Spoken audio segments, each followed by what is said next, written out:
Alright, so this is the third video in the bass collection series, and this is the it's a Fender Geddy Lee Signature jazz bass. This was the first bass I bought after I started my channel, and my experience with jazz basses was that they varied pretty widely from bass to bass. Now I actually had a 72 jazz bass back in the early 2000s, and it was totally unremarkable sounding. A few years ago, my brother-in-law, who buys and sells guitars, loaned me a 66 Olympic white jazz bass. That was the bassiest jazz bass I've ever played. I actually had a hard time getting a sound I was happy with out of it. And I've played a bunch of others, some that were really bassy, some that were really trebly.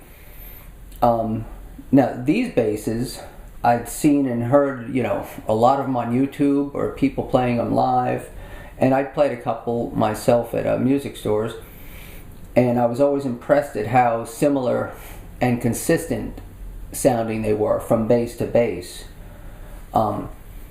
They've been out for a while, and they only came in the black color, and everyone and their brother was playing one, so I've never been much of a bandwagon jumper, and as big a Rush fanboy as I am, I just I was like, what, everyone else has got one, I don't need one. But then they came out with the Sunburst finish, and I was like, I might be able to, now's the time.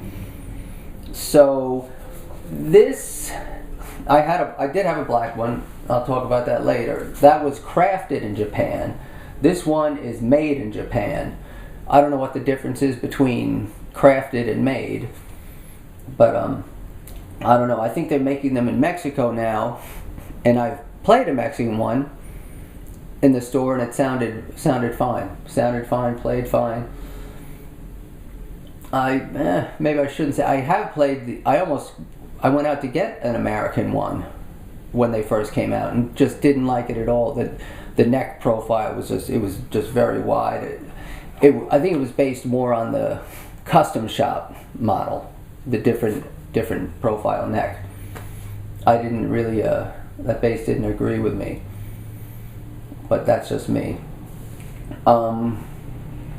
What do I got to say? I think it's a very versatile bass, and it can sound as nasty or as nice as you'd like it to, and anything in between.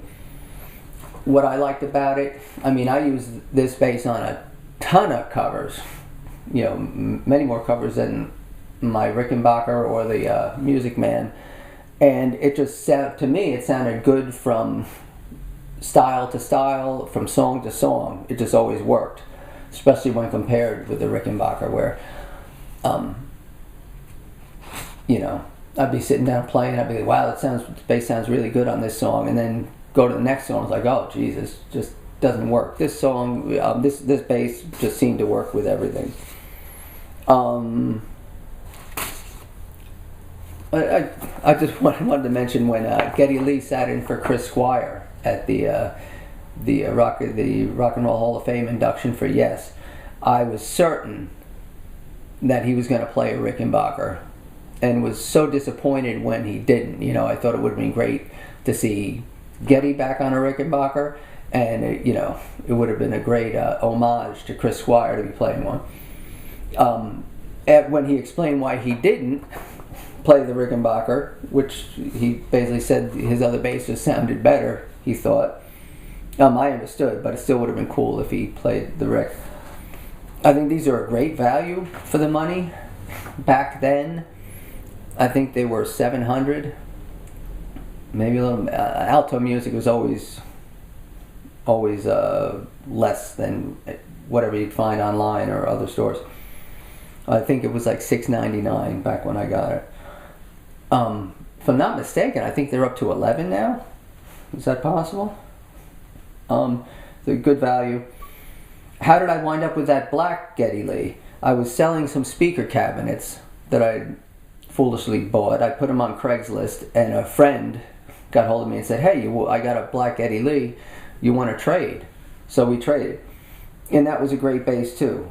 And it had a particularly nice growl on the E string. At some point, I'll give you what my definition of growl is, but it had a particularly nice sounding E string. I actually gifted that bass to our young friend Ellie Kim, who last year she and her mom came up for a visit, and I told them, I said, I don't know if Ellie I brought out a bunch of basses for Ellie to play, and I was going to let her take her pick of whatever bass she wanted.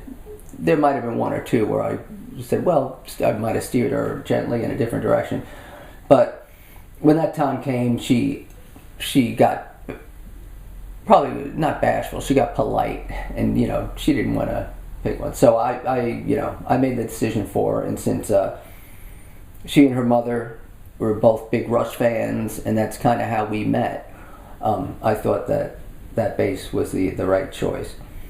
I forget. I spoke to her mother after that, and she was telling me that Ellie was bringing the bass to the store to have flat wounds put on it, and it broke my heart. But it's her bass now. So what else did I want to say? It's been a while since I played this bass. I took it out of the case, everything. I could probably. What do I need to? Could probably just tighten the truss rod a hair. It's still pretty good though. And I look forward to using it at some point in the near future. Anytime I play, I always have both pickups, full up and the tone full up. I never mess around with backing something off, or only because I just don't like doing that. It's got a zero mod thumb rest on this. I bought my first zero mod from Tim Daly for my Rickenbacker, and then when he wanted to start designing other zero mod thumb rests, he sent me a couple for the jazz bass when they were just prototypes, hunks of plastic. So I gave him my feedback, and this is the design he went with, and I like it a lot. And I've never gotten a free thumb rest from Tim. Not that he probably wouldn't give me one if I asked, but I'm always happy to make a purchase from him. I think it's great what he does. So I usually use the pickup as a thumb rest, but I like playing right over the pickup, and that kind of makes me cramp my hand up a little bit.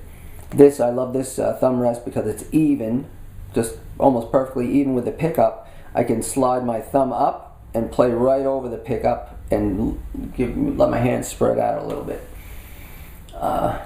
So that's that. All right, that's it for this bass. I'm going to do this now. I'm not going to do it for every bass, but I think I haven't played this bass in so long. I used to use the Sansamp bass driver version 1 with it. I haven't played it in so long. I use the version 2 primarily now that has a mid-range function on it. What I thought I'd do is I have a power driver out here, and I set everything flat, and I'm just going to go like real quickly how I go about getting a sound out of it. So everything is off. So and the pots in this thing are really scratchy. I've got a couple power drivers. These are version 1s, and I should probably send them in and have them serviced, so I apologize for the scratchy pot. So I'll bring if everything's down, you can crank the volume. You're still not going to get very much out of it. I'll bring the treble and the bass up to say like 9 o'clock. If you're looking at a clock dial, 9 o'clock. Now, there's not going to be a 6 o'clock because it doesn't operate like it always starts off at like 7 o'clock. Excuse me.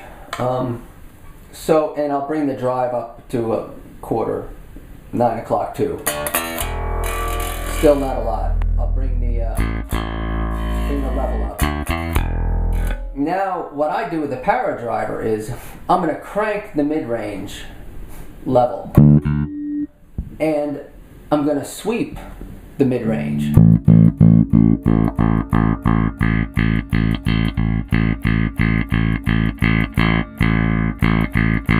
Till I get the frequency that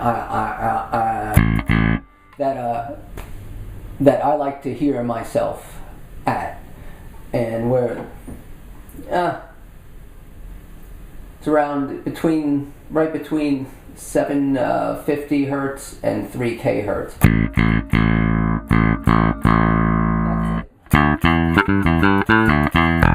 I don't know what that is. And then I'm gonna drop the mid-range. So I just use that to get, that's where I'm gonna get all the frequency to kind of cut through stuff. And then I'll just bring the mid-range volume down to just 5 minutes after 12. Just a little bit over the halfway point. I'll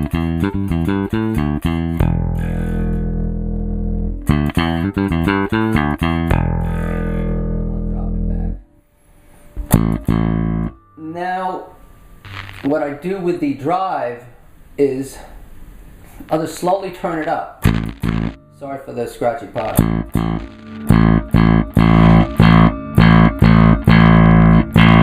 As soon as I start getting any distortion, let me back it up a little bit.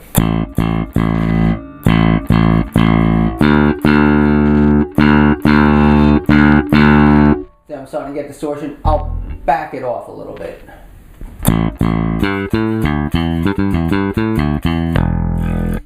Because I'm really not a fan of having distortion on the bass, but I find by bringing the drive function as close to breaking up as I can, and just backing it off a touch, I get the most out of the Sans amp without the distortion.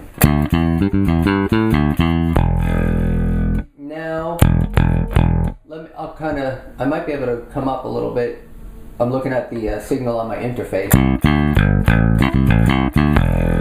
and it's totally green. I turn the bass up a hair.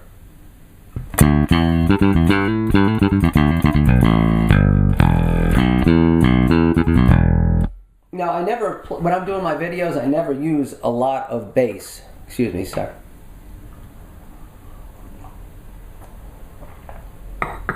Because I'm playing with the original recordings, the low end is already there. So I don't need to add more on my bass. Just kind of blow things up. So as far as the low end goes, I'm usually just pretty flat, nothing boomy. So that's usable. I'd probably spend more time with it, but I'm not gonna. Alright, I think, I'll play around with this for a second and then go on to the next bass.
That's it. That's how that sounds. I think that's all I had to say. I'm going to move along.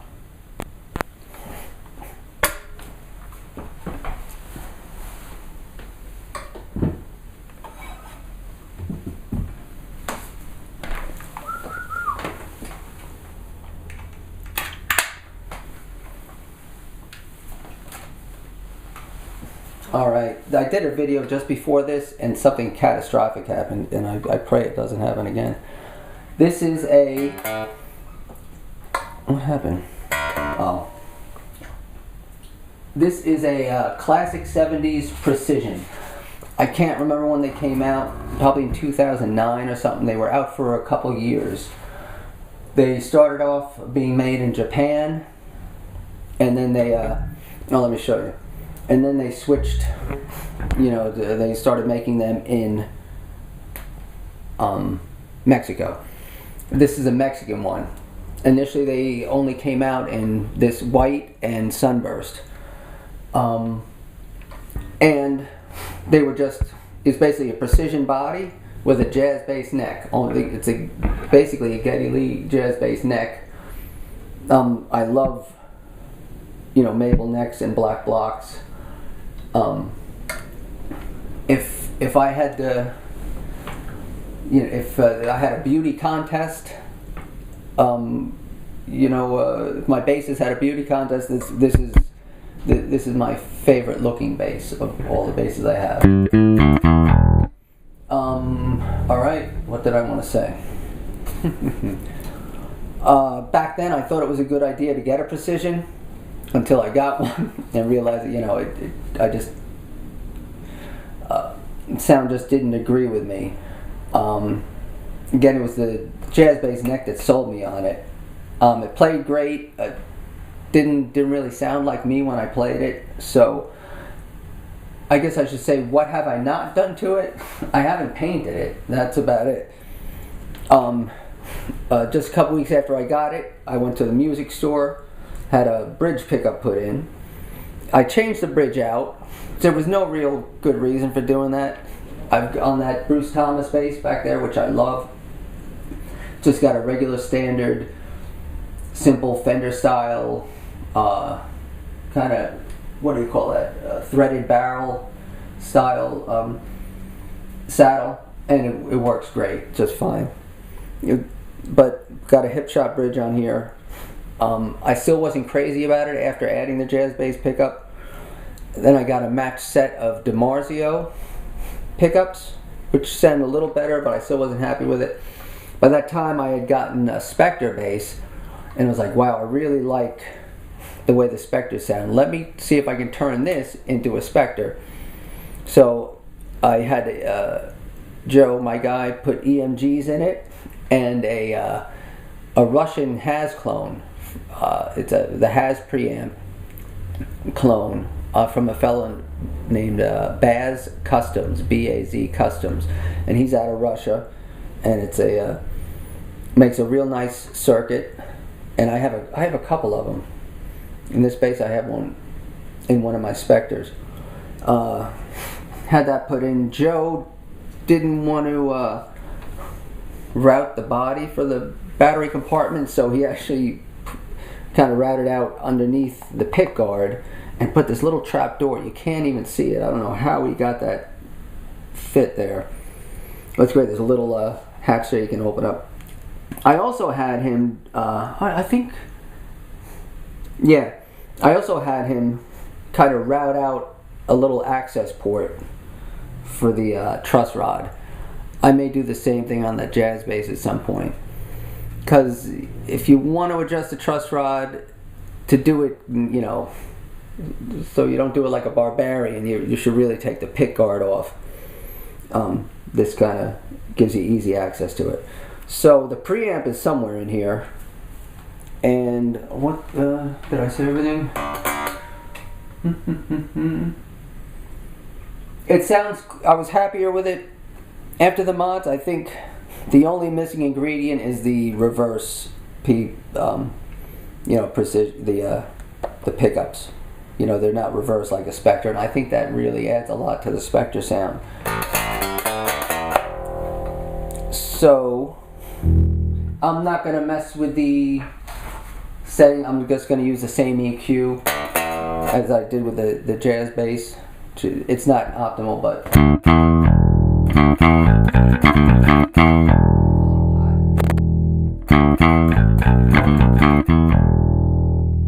actually, I had the EQ up.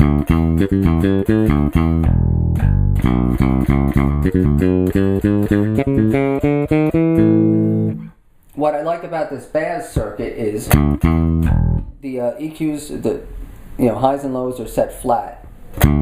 If I boost the low end completely,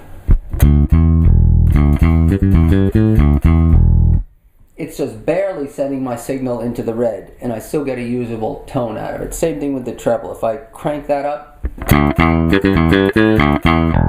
now that's not even sending my signal into the red, and it's a completely usable tone. What I found with some preamps is that if you like the tone pot and some of the Aguilera stuff, is if you just give a boost to either control just a little bit, it just blows my signal out of the water.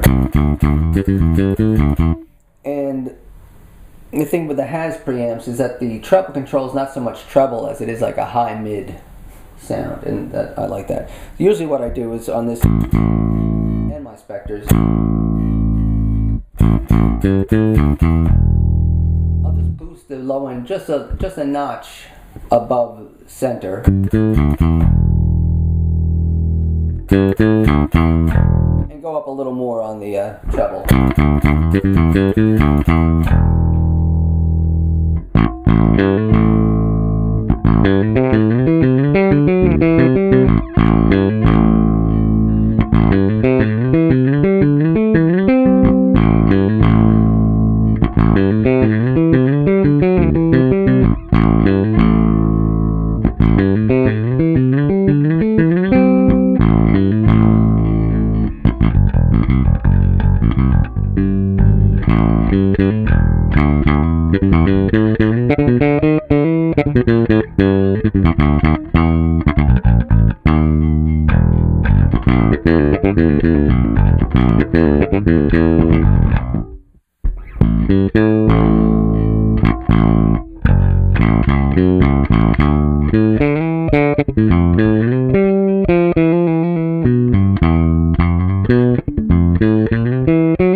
So, I think that's that. I may at some point sell this one, only because I hold some resentment against it for making me go through so much trouble. But, I don't know. We'll see. Anyway, see you on the next one.